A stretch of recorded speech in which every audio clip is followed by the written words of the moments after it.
O ministro do Supremo Alexandre de Moraes hoje converteu em prisão em flagrante a prisão do ex-deputado Roberto Jefferson, prisão preventiva. A prisão do Roberto Jefferson foi convertida para preventiva nesta quinta-feira. Com isso, não tem mais um prazo estipulado para o Roberto Jefferson sair da cadeia, né? Depende de uma nova decisão judicial, qualquer movimentação do Roberto Jefferson, que foi preso no domingo, depois daquelas cenas lamentáveis, ele disparando tiros de fuzil, granadas contra agentes da Polícia Federal lá no interior do Rio de Janeiro. Nessa decisão de hoje, o Alexandre de Moraes diz que a prisão preventiva é necessária diante do arsenal gigantesco que o Roberto Jefferson tinha em casa e também para manter a ordem pública, Cláudio. Não havia outra decisão a ser tomada, daquelas decisões em relação à qual haverá poucas pessoas, se é que haverá alguém que discorde dela, né? O fato é que o ex-deputado Roberto Jefferson, ele fez uma opção clara pelo mundo do crime, né? Ele se transformou num bandido e, como tal, tem que ser mantido preso mesmo. Agora, ele parece ter feito, ao fazer essa opção pelo mundo do crime, fez a opção, inclusive, por passar o resto dos seus dias na cadeia. Eu não consigo imaginar uma situação de algum magistrado no âmbito do Supremo Tribunal Federal, que isso está lá, né?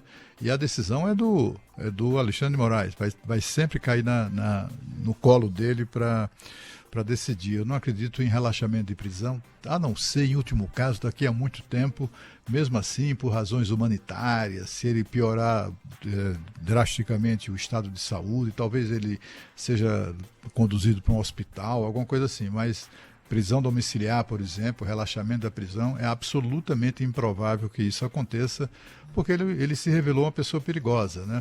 A manutenção ou a transformação, a conversão da prisão em flagrante em prisão preventiva, que não tem prazo para acabar, né? Vai mantê-lo ali preso até uma sentença definitiva. Ele tem antecedentes, né? É alguém que está envolvido em algum tipo de crime já há muitos anos, começou lá pelo menos aquele caso que mais nos chega à memória de envolvimento com coisa criminosa foi quando ele se envolveu no mensalão do governo Lula, né? De lá para cá, ele vem protagonizando, vem num crescendo assim, né? Que é impressionante, né? Não sei se no âmbito da corrupção, mas pelo menos não se sabia antes, ele escondia ou adquiriu esses hábitos depois, né?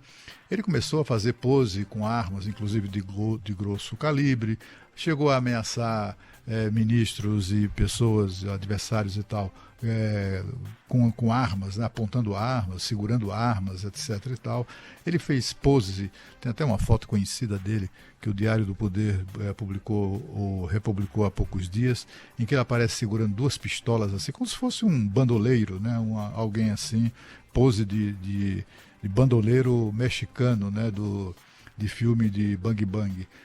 O fato é que não tem jeito, né? Quando ele é preso por fazer o que fez, atirou na polícia, quando os policiais federais foram à sua casa cumprir o mandado judicial, cumprindo o mandado judicial por ordem da justiça, né? Portanto, e eram funcionários públicos, policiais, cumprindo o dever, né? E ele simplesmente recebe essas pessoas à bala, né? Quem atira em polícia é bandido, né? Ele não podia fazer isso, mas fez, e com isso acabou preso, né?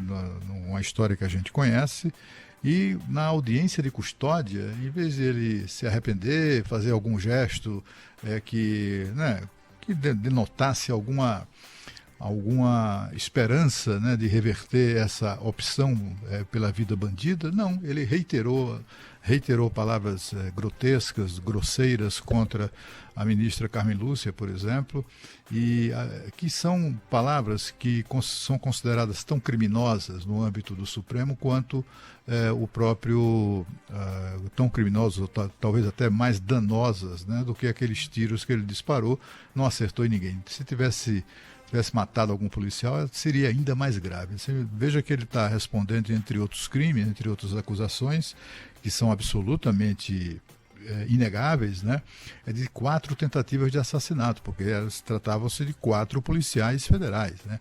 Além disso, tem resistência à prisão, desacato, tem tanta coisa, tantas alegações contra ele, que juntando a vida pregressa, a ficha suja que ele já tem, ele não será beneficiado por nada que em geral beneficia no Brasil criminosos como é que é? Sem ficha suja, né? Sem outras condenações, como é primário, né?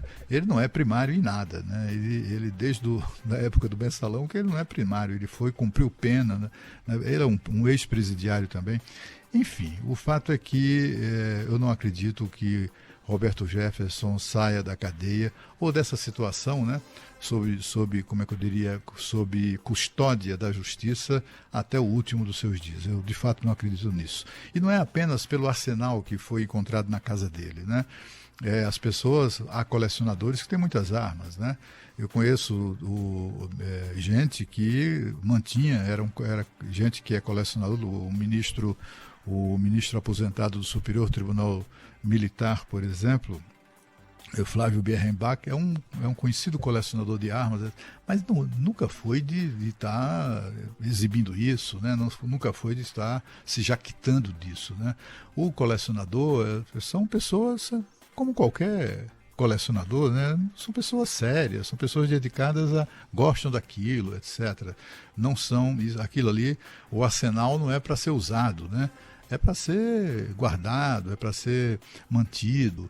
E as pessoas colecionam porque são armas modernas demais, ou são armas históricas. Quem conhece do assunto, né, os especialistas amam essa história, tanto quanto nós amamos, cada um de nós. Tem aqueles que colecionam selos, outros colecionam espadas, né, os que colecionam adagas, enfim. Cada um tem a sua mania, né, o seu tipo de coleção. Eu mesmo aqui atrás, ó, eu coleciono lembrancinhas daquelas bem baratinhas dos lugares para onde eu viajo.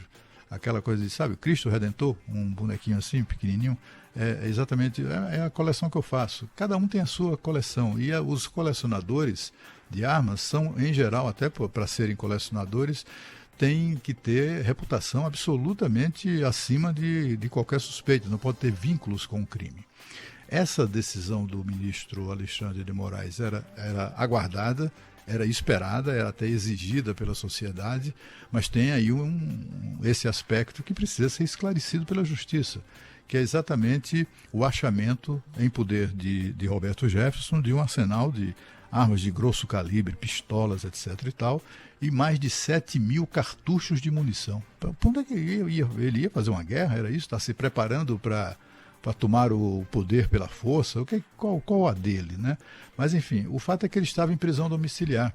Alguém nessas condições, é suposto que a autoridade, antes de o preso chegar ao domicílio onde ele vai cumprir prisão domiciliar, são retirados deles todas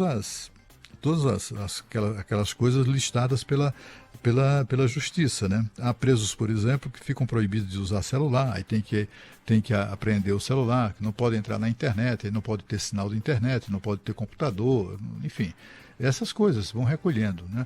E se tem armas, recolhe as armas também. Então, assim, com toda certeza, as armas que foram recolhidas, né, estão em poder da polícia, quando ele foi lá para a prisão domiciliar. Mas e essas armas que foram encontradas agora? Onde é que elas estavam? Como chegaram, né? Como chegaram ao poder, às mãos de Roberto Jefferson? Acho que a justiça ainda está devendo essa explicação. Talvez não a justiça propriamente, mas com toda certeza a Polícia Federal que investiga o caso.